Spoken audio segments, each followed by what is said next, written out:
setiap keputusan presiden itu mengandung dua aspek itu. Ya. Ada keputusan hukum, jadi sekaligus juga keputusan politik kan gitu. Iya.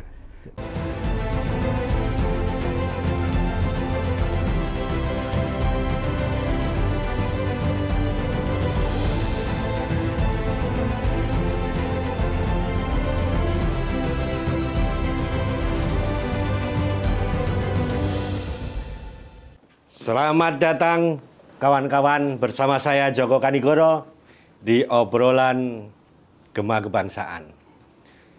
Kita tiba-tiba dikasih kabar bahwa Pak Prabowo atau Presiden Prabowo itu memberi abolisi terhadap Tom Lembong dan amnesti terhadap Sekjen Partai PDIP Hasto Kristianto. Ini cukup mengagetkan dan apa maksudnya Pak Prabowo ini memberi abolisi dan amnesti kepada Tom Lembong dan Hasto. Nah, di sini kita akan mencoba untuk menanggapi bahwa ini di situasi politik yang tenang, yang sekarang Pak Prabowo lagi gencar-gencarnya menjalankan program kerakyatan, tiba-tiba muncul isu politik yang cukup menarik. Nah, Tom Lembong ini kita kenal selama ini, dia adalah pendukung Anies Baswedan di Pilpres 2024. Dan beliau merasa bahwa kasus korupsi impor gula ini dianggap sebagai kriminalisasi. Dan Hasto Kristianto dalam kasus ini dia karena kasus Harun Masiku kan. Nah, juga merasa dikriminalisasi. Dan ini direspon oleh Pak Prabowo dengan abolisi dan amnesti di tengah-tengah persidangan yang masih berlangsung, yaitu mereka masih mengajukan banding. Nah, kita kedatangan Bapak Kholik Ahmad, Wakil Ketua Umum Partai Gema Bangsa. Nah, Pak Kholik Ahmad, selamat datang. Selamat datang, terima kasih. Nah, ini saya kira ini berita yang aspeknya bisa kemana-mana. Ya. Salah satunya ya karena ini adalah Tom Lembong ini juga dia sebagai orang dekatnya Anies Baswedan dan Hasto Kristianto ini sebagai Sekjen PDIP, ini kan nuansa politiknya itu kan sangat kentara Pak Kholik ini. Menurut Pak Kholik ini, Pak Prabowo ini memberi abolisi terhadap Tom Lembong dan amnesti terhadap Hasto ini kira-kira apa maksudnya ini Pak Kholik? Baik, Mas Joko, untuk menanggapi isu ini sebenarnya kami di partai sudah berdiskusi ya, secara terbatas dengan Pak Ketua Umum, dan beberapa hal nanti yang saya sampaikan sebenarnya itu rangkuman dari hasil diskusi. Jadi pertama bahwa benar berita bahwa Pak Presiden Prabowo memberikan abolisi kepada Tom Lembong dan amnesti kepada Hasto Kristianto. Seperti kita ketahui bahwa Tom Lembong sudah divonis selama 4,5 tahun penjara. Kemudian Hasto Kristianto itu 3,6 bulan. 3,6 tahun ya. Jadi dua-duanya sudah terpidana sebenarnya. Tetapi kemudian untuk eksekusinya lalu terburu masuk pemberian abolisi dan amnesti. Sehingga ada proses penghapusan hukuman dan sekaligus juga pengampunan. Buat Hasto. Buat Hasto. Ya. Buat buat Tom Lembong itu penghentian proses hukum, dan untuk Hasto adalah pengampunan. Dianggap penghapusan hukuman lah. Saya kira ini menunjukkan bahwa sosok Pak Prabowo itu sebagai presiden memang layak kita apresiasi. Karena beliau bukan saja sekarang sedang konsentrasi untuk program nasional MBG itu, tapi di tengah-tengah program ini berjalan, beliau juga tetap mendengar aspirasi publik yang sedemikian kencang. Isu tentang kriminalisasi terhadap Tom Lembong maupun Hasto itu rupanya menggugah nuraninya. Tentu saja dengan kewenangannya yang dijamin oleh Undang-Undang Dasar kita, karena Undang-Undang Dasar kita itu secara eksplisit memang memberi kekuasaan kepada presiden. Kita bisa lihat misalnya di pasal 14 Undang-Undang Dasar 45 itu menyebut bahwa presiden punya kekuasaan untuk memberikan abolisi dan amnesti, juga gerasi dan rehabilitasi. Nah, keempat jenis kekuasaan ini yang sekarang menjadi topik kita adalah abolisi dan amnestinya. Benar. Sementara gerasi dan rehabilitasi itu kita belum dengar, karena belum ada pihak yang mengajukan tentang hal ini. Nah, kembali kepada sikap Presiden Prabowo yang sudah memberikan abolisi dan amnesti baik kepada Tom Lembong maupun kepada Hasto Kristianto, itu sekali lagi menunjukkan kenegarawanannya. Jadi Presiden Prabowo melihat bahwa aspirasi publik ini tidak boleh dibiarkan, harus ditangkap. Jadi sebagai seorang negarawan, ya sebenarnya inilah yang kita tunggu. Bagaimana bisa ikut dalam arus denyut aspirasi rakyat. Dan ini tentu harus direspon secara cerdas, kan itu. Hemat kami bahwa apa yang dilakukan oleh Presiden Prabowo hari ini dengan pemberian abolisi dan amnesti kepada Tom Lembong dan Hasto itu langkah cerdas. Jadi selain menunjukkan kualifikasinya sebagai negarawan, ya Pak Prabowo juga menunjukkan bahwa ini adalah respon cerdas terhadap apa yang berkembang di masyarakat. Jadi sekali lagi kami memberi apresiasi atas pemberian abolisi dan amnesti.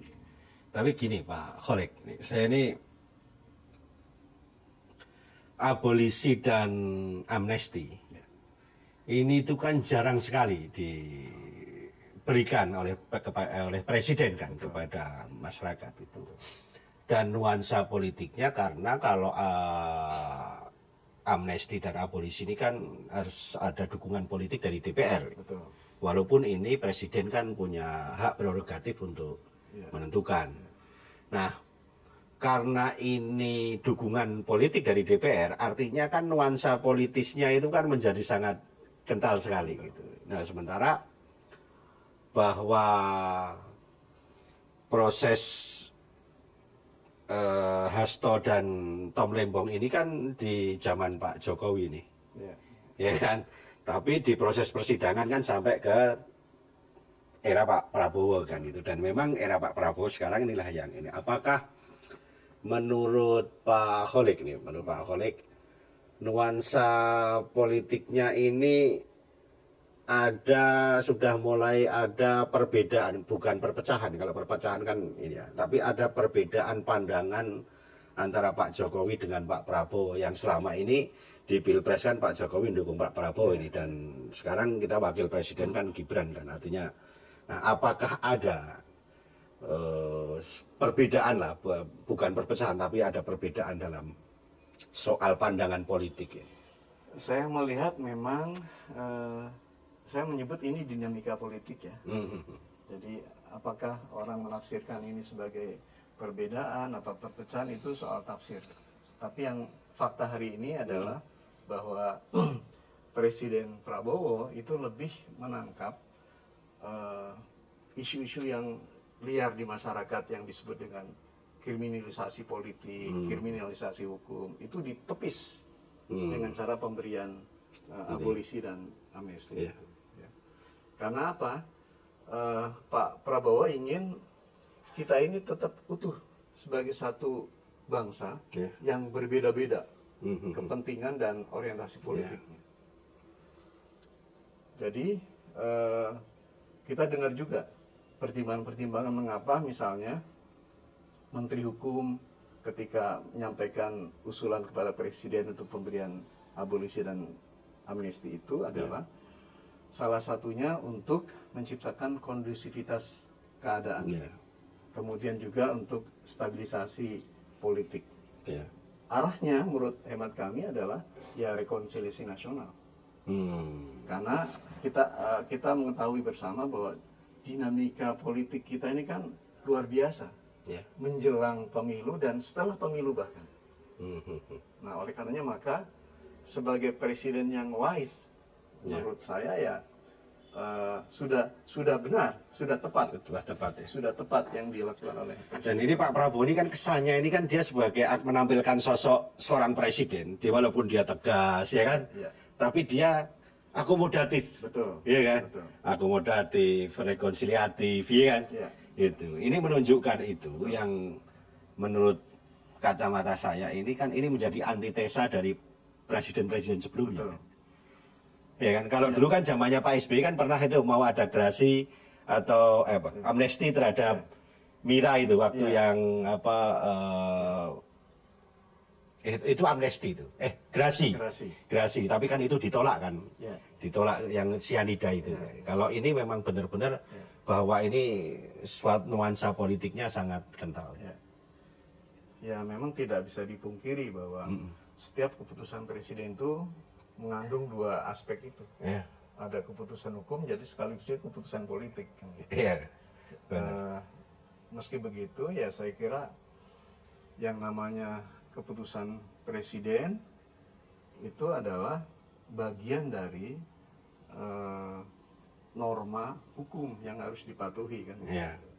Jadi begitu presiden memutuskan pemberian abolisi dan amnesti, ya serta-merta saat itu juga prosesnya harus berjalan. Nah gini Pak Khalid, saya ya ini kacamata rakyat ya. Rakyat biasa ini kan menganggap bahwa ini proses hukum nih. Tiba-tiba presiden itu berarti presiden ini kekuatannya melebihi hukum. Kan gitu kan asumsinya ini kan. Jadi artinya apa? Menurut saya kalau abolisi ini kan penghentian kasus nih. Artinya penghentian kasus ini kan sebenarnya kasusnya ada. Bukan berarti kemudian korupsinya nggak ada kan. Tapi karena mempertimbangkan beberapa kalau saya membaca kenapa Pak Prabowo ngasih abolisi terhadap Tom Lembong ini, karena salah satunya bahwa Tom Lembong itu pernah memberi jasa kepada bangsa ini kan, sehingga dikasih abolisi. Tapi kan bahwa tidak kemudian menghapuskan bahwa Tom Lembong ini punya kesalahan gitu. Iya kan? Karena yang dihentikan adalah proses hukumnya. Proses hukumnya, bukan peniadaan kasusnya. Jadi kalau amnesti hukum dianggap tidak ada. Penghapusan hukum. Nah ini kan bobot politiknya ini kan berbeda antara PDIP Hasto sebagai sekjen PDIP dan Tom Lembong sebagai ini. Karena kasusnya juga berbeda. Kasusnya berbeda. Vonisnya juga berbeda. Berbeda kan. Kalau yang Hasto kan 3,5 tahun nggak salah. Hasto 3,6. 3,6 tahun dan ini 4,5 tahun. Nah, dan sampai sekarang hampir semua publik menyatakan bahwa ini adalah berita baik. Saya belum melihat ada kelompok masyarakat atau netizen yang ini mempermasalahkan ini. Ini kan membuktikan bahwa Pak Prabowo ini cukup cerdas ini untuk dalam situasi perpecahan ini, maka rekonsiliasi ini diwujudkan dengan abolisi dan amnesti yang paling sederhana sebetulnya itu. Gimana menurut Pak? Iya, tadi menjawab pertanyaan misalnya, apakah dengan kekuasaan yang dimiliki oleh presiden ini bukan sebuah intervensi gitu ya? Saya kira kita harus bedakan bentuk intervensi dengan penggunaan kewenangan yang diatur oleh Undang-Undang Dasar. Selama itu adalah diatur di dalam konstitusi, itu bukan intervensi, itu pelaksanaan hak presiden sebagai yang memiliki kekuasaan untuk memberikan abolisi dan amnesti. Di sisi yang lain, di sisi yang lain bahwa abolisi dan amnesti itu adalah hak korban, hak terpidana. Jadi artinya apa? Pemerintah berkewajiban untuk memberikan abolisi dan amnesti. Nah tentu saja tidak semua orang bisa diberikan perlakuan istimewa itu. Tadi pertimbangan-pertimbangan selain untuk menjaga kondusivitas, menjaga stabilitas politik, kemudian karena yang bersangkutan pernah dan besar kontribusinya kepada bangsa dan negara, saya kira banyak pertimbangan-pertimbangan lain kan gitu. Termasuk juga saya kira Presiden melihat bahwa kita ini hidup tidak dalam suasana yang homogen, kita ini heterogen, plural. Nah, pluralitas kita itu harus dipelihara dengan cara akomodasi itu. Gitu. Jadi putusan tentang pemberian abolisi dan amnesti itu tidak terlepas dari semangat rekonsiliasi dan semangat untuk mempersatukan bangsa ini dalam satu wadah, dalam satu negeri yang kita dambakan sebagai negeri yang akan maju dan akan menjadi negara yang luar biasa pada beberapa dekade ke depan. Tapi gini, saya ada beberapa ini yang mungkin ini patut dibicarakan. Jadi gini, artinya sebetulnya abolisi dan amnesti yang dilakukan Presiden ini sebetulnya kan memang secara kultur masyarakat Indonesia ini kan mungkin pertimbangannya Pak Prabowo karena kultur kita ini kan kultur yang tidak memberi toleransi terhadap konflik, ya kan? Artinya kultur kita ini kan nggak ada oposisi, nggak ada, diharapkan ya namanya Pancasila yang sila keempat itu kan ya semua bisa dimusyawarahkan, semua bisa dibicarakan dan sebagainya. Jadi memang politik Indonesia kan politik negosiasi sebetulnya. Nah, apakah ini memang juga dampak dari hasil negosiasi antara Pak Prabowo dengan Bu Mega misalnya? Dalam perspektif politik gitu ya. Saya kira tadi bahwa sebagai negarawan, Presiden Prabowo kan harus melihat semua aspek, termasuk juga hubungan-hubungan dan interaksi politik dengan lawan-lawan politiknya, yang dalam pilpres kemarin sedemikian tajam. Tapi kan kemudian begitu beliau menjadi pemimpin Republik ini, kan harus semua diperlakukan sama, dalam arti bahwa tidak ada lagi yang namanya musuh politik dan kawan politik. Kan semuanya adalah warga negara yang harus diayomi. Karena kan begitu amnesti terhadap Hasto, Bu Mega langsung umumin Pak, bahwa seluruh kader PDIP kita mendukung pemerintahannya Prabowo. Tapi nggak mendukung pemerintah Kak Prabowo Gibran, Prabowo gitu, nggak ada embel-embelnya itu. Itu soal diksi. Diksi ya, itu. Kan harusnya kan begitu abolisi, saya harus, PDIP kan harusnya kan saya mendukung pemerintahan Prabowo Gibran. Ternyata enggak Pak. Saya mendukung pemerintahan Prabowo. Ini kan, nah ini kalau soal tafsir ya kan tadi yang seperti tanyakan Pak, ini tafsirnya ini kan apa? Jangan-jangan ini Pak Prabowo ini sebetulnya masih dekat dengan Pak Jokowi kan, tapi begitu kita berikan Pak Prabowo berikan amnesti ya kan, jawabnya Bu Mega ini tiba-tiba dia hanya pemerintahan Prabowo aja gitu. Itu jangan-jangan memberikan konflik lain ini kan nantinya gitu. Ini menurut Pak Roling ini dampak politiknya terhadap, kan kita kan ada kekuatan politik gitu Pak gitu. Jadi saya tidak bisa menafsirkan apa sesungguhnya yang dimaksud oleh Bu Mega, Bu Mega. Tapi yang kita tangkap adalah bahwa beliau sangat respect dengan keputusan presiden itu. Oleh karena itu sebagai respect balik dari Ketua Umum PDIP ini, ya memberi dukungan kepada pemerintah. Apresiasi kepada Presiden Prabowo. Oh iya. Oh karena ini Pak, karena abolisi dan amnesti itu hak prerogatif presiden, bukan pemerintah. Betul. Lebih ke presidennya ya. Karena eksplisit di dalam Undang-Undang Dasar itu disebutkan presiden yang memiliki kekuasaan itu. Makanya ya kita dukung Prabowo karena sudah ini ya. Jadi saya kira kita tafsiri ucapan Bu Mega itu ya sebatas pada apresiasi kepada Presiden Prabowo yang sudah melakukan tugasnya sebagai presiden, memberikan hak kepada warga negara kan gitu. Dalam hal ini Tom Lembong dan Hasto. Nah, ini kan ada dua kubu nih Pak.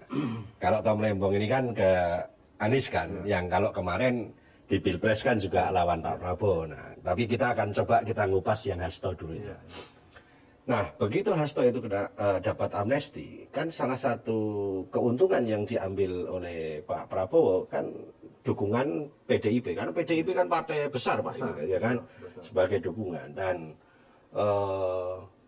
bagi PDIP menganggap bahwa ini kriminalisasi ini sudah dihentikan, ya kan, artinya timbal baliknya ini. Nah, dalam konteks relasi politik ini kan menjadi bagi Pak Prabowo ini kan menjadi satu energi baru di pemerintahan ini kan. Artinya bisa nggak ini nanti kemudian Bu Mega dengan Pak Prabowo ini ada kemungkinan ya, menurut saya, menurut Pak Kholik ini PDIP akan masuk di kabinet Pak Prabowo itu. Politik itu serba mungkin. Jadi bisa masuk, bisa juga hanya sebatas sikap. Jadi saya kira ini tergantung pada sikap politiknya Bu Mega sendiri kan gitu. Karena hemat kami bahwa yang namanya respon politik itu bisa dengan cara meminta atau melihat ada representasi fisik di kabinet, tapi ada juga dalam bentuk representasi pernyataan atau dukungan politik di parlemen. Karena hemat saya bahwa baik representasi politik dengan duduk di kabinet maupun dukungan politik di parlemen itu sama mulianya. Jadi kalau begini Pak, ini tinggal kita nunggu dari kubu Anies nih. Tapi beberapa kelompok Anies sudah menyebutkan bahwa dia mengucapkan terima kasih kepada Prabowo juga gitu. Artinya kalau ini kemudian nanti terakomodasi semua gitu kan, udah fix itu 2029 itu dukungan Prabowo. Ya, yang pasti dengan tindakan pemberian abolisi dan amnesti itu dukungan semakin luas untuk Prabowo maju pada periode berikut. Jadi ini kemungkinan terbagus ya Pak Prabowo pasti maju lagi gitu. Karena saya kira itu modal politik yang sudah ada saat ini. Dan ini artinya kalau soal abolisi nanti kita nunggu pernyataan Tom Lembong dan Anies kan soal pemberian abolisi ini. Nah, Partai Gema Bangsa ini Pak, Partai Gema Bangsa ini kan dalam melihat situasi ini, saya belum melihat partai-partai lain untuk berbicara ini. Karena partai-partai lain mungkin karena kami sudah memberikan dukungannya melalui DPR kan. Tapi secara verbal mereka belum menyatakan soal dua peristiwa ini. Nah, Pak Gema Bangsa ini melihat fenomena ini sebagai partai politik. Sebagai partai baru tentu kita semakin yakin memberi dukungan politik kepada Presiden Prabowo itu dengan tindakan-tindakan yang cerdas tadi. Jadi artinya kalau Gema Bangsa memberikan dukungan politik untuk Presiden Prabowo maju kembali pada 2029 itu sangat mungkin karena dengan pemberian abolisi dan amnesti ini. Artinya kepercayaan dan konfidensi Gema Bangsa terhadap Presiden Prabowo itu ya semakin tinggi. Nah, mungkin gini ya Pak ya. Mungkin Pak Prabowo ini menganggap bahwa pembangunan itu kan butuh stabilitas. Betul. Nah, artinya dengan abolisi dan amnesti ini kan Pak Prabowo mencoba untuk meminimalisir adanya riak-riak, ya kan, riak-riak politik di bawah, sehingga proses program kerja Pak Prabowo, program pembangunan, program MBK, program kerakyatan Pak Prabowo bisa jadi lebih lancar gitu. Artinya tidak ada gangguan-gangguan. Mungkin salah satu kepentingan kedepannya seperti itu di luar dukungan politik kan ya. Ya, saya kira begitu. Jadi yang namanya pemberian abolisi dan amnesti itu ini adalah cermin sikap rekonsiliatifnya Prabowo. Jadi dengan sikap yang seperti ini, dia benar-betul tampil sebagai seorang dirijen. Gitu. Jadi orkestrasi politik itu semakin indah. Gitu. Jadi hal-hal yang terkait misalnya ada riak-riak kecil dari satu kelompok masyarakat, itu bisa diorkestrasi kan gitu. Yang seperti ini harus didekati dengan cara apa kan gitu. Dan abolisi amnesti ini ya suka nggak suka ini juga bagian dari upaya untuk memelihara pluralitas politik itu supaya tetap dalam suasana yang rekonsiliatif. Nah ini ada satu lagi Pak, ini yang diberikan Pak Prabowo terhadap Tom Lembong itu abolisi ini hanya kepada Tom Lembong. Ya, betul. Tapi amnesti ini Pak, ini ada 1016. Ya kan, yang diberi amnesti bersama Pak Hasto ini. Kenapa? Kan jadi nggak spesial ini yang amnesti ini. Ya, sebenarnya gini. Kalau kita telusuri, amnesti itu kan pengampunan ya. Tentu ini adalah terhadap, dan banyak nih kasus politik yang kemudian dipidanakan kan gitu. Dari berbagai kelompok masyarakat. Nah tentu bukan hanya Hasto yang merasa dikriminalisasi itu. Tapi banyak pihak kan gitu. Dan sejarah amnesti itu sudah pernah berlangsung di Republik kita. Abu Bakar Ba'asyir misalnya. Itu sudah pernah diberikan amnesti kan. Zaman Pak Jokowi itu. Ya. Jadi saya kira kalau sekarang Hasto masuk rombongan yang 1116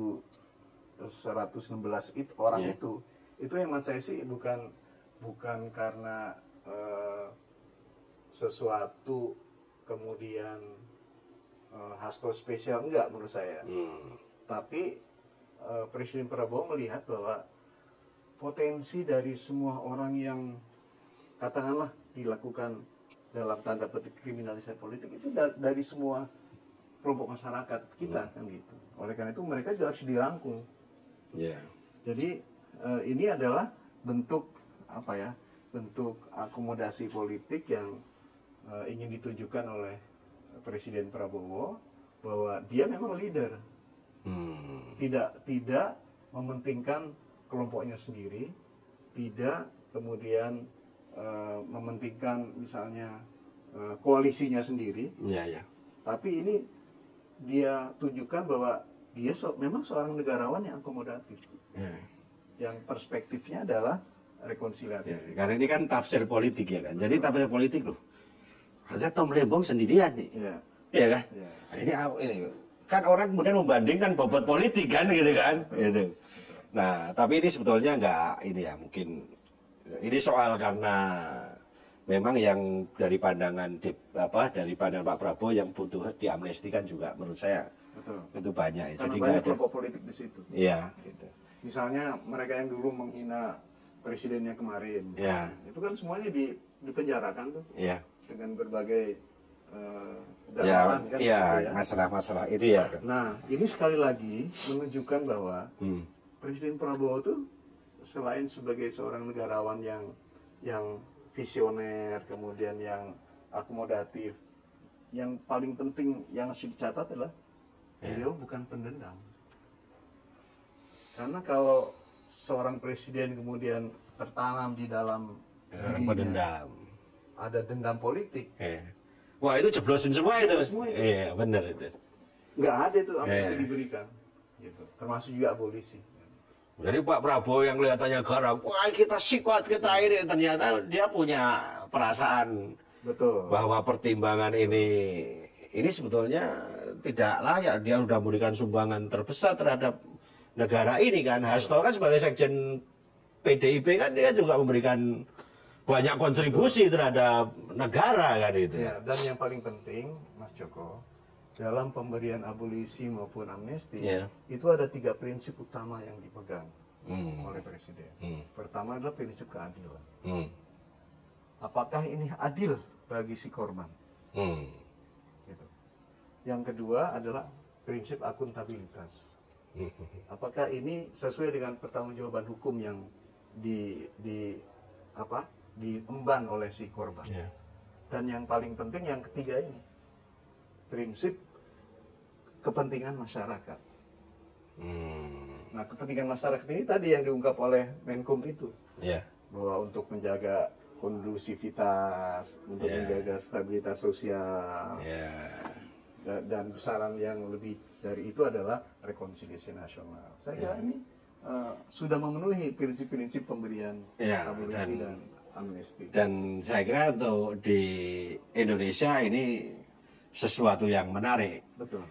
Bahwa politik kita yang sifatnya itu, yang karakternya itu kekeluargaan, ya kan, musyawarah dan sebagainya, memang itu kemudian dipahami Prabowo betul bahwa memang masyarakat Indonesia ini dengan memberi abolisi ini pasti masyarakat akan menerima ini dengan baik gitu. Artinya walaupun ada pasti nanti riak-riak kecil ya kan, dan itu nanti bisa kita ketahui itu. Ini nanti siapa yang merasa terganggu dengan abolisi dan amnesti ini kan? Ya, jadi terhadap sebuah keputusan itu pasti ada yang pro dan kontra.